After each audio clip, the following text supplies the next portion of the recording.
আশঙ্কা এখনো কাটিয়ে উঠতে পারে। মেডিকেল টেকনিক্যাল বিষয়গুলো ডাক্তার রফিক আপনাদের সামনে বলবে। তো আমি শুধু এইটুকু বলবো যে এই পরিবর্তিত পরিস্থিতি 5ই আগস্টের 24-এর পরে নুরুল হক নুরু তার উপর এই বিভৎস আক্রমণ, পৈশাচিক আক্রমণ হলো কেন? এটা তো আমার মনে হয়েছে একটা পূর্ব পরিকল্পিত একটা বিষয়।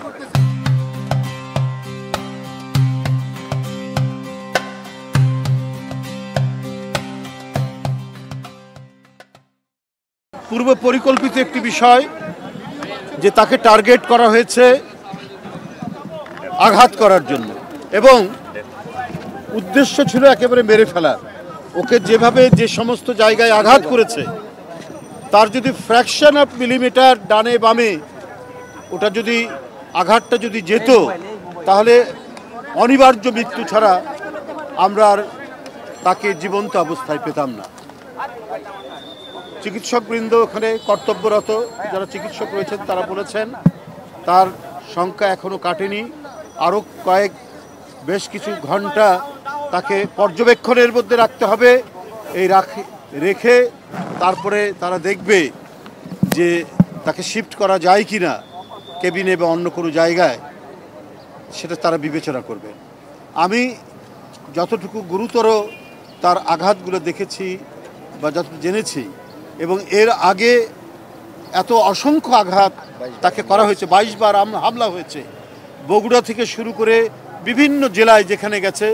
নুরুল হক নুরু ছিল যেন একটা মানে ফ্যাসিবাদী সরকারের শিকার, তাকে আঘাত করতেই হবে, তাকে মারতেই হবে, এবং আরও উদ্দেশ্য খারাপ ছিল, তাকে মেরে ফেলতে হবে।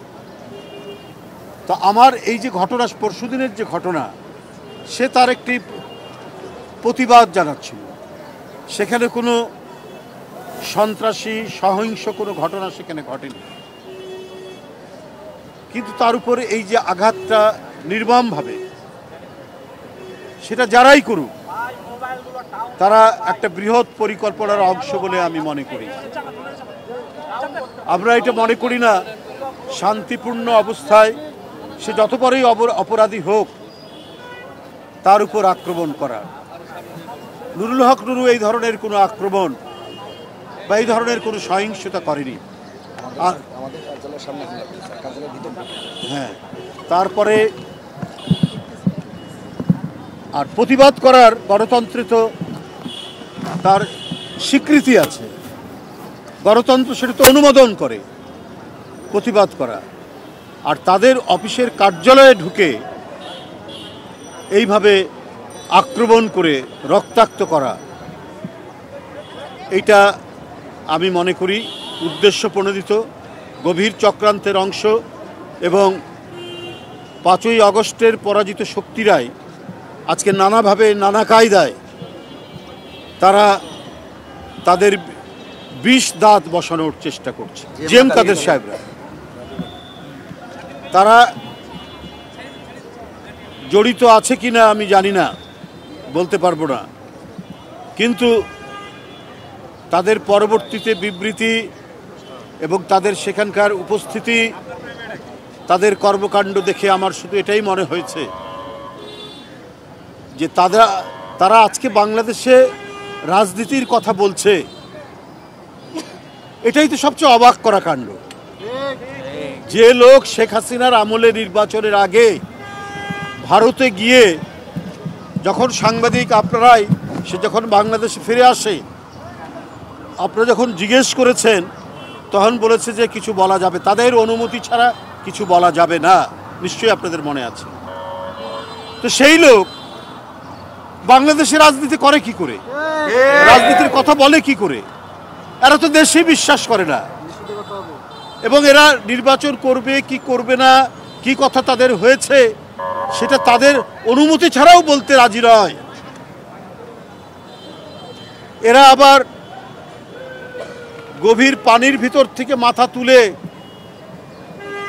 উকি দিচ্ছে এবং নানা ধরনের সন্ত্রাসী কর্মকাণ্ডে উস্কানি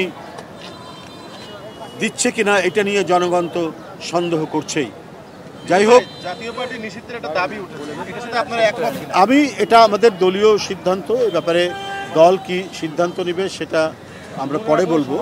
তবে আমার মনে হয় ফ্যাসিবাদ এবং তাদের দোসররা কখনোই বাংলাদেশের স্বাধীনতা সার্বভৌমত্ব এবং গণতন্ত্রকে স্থিতিশীল হতে দেবে না।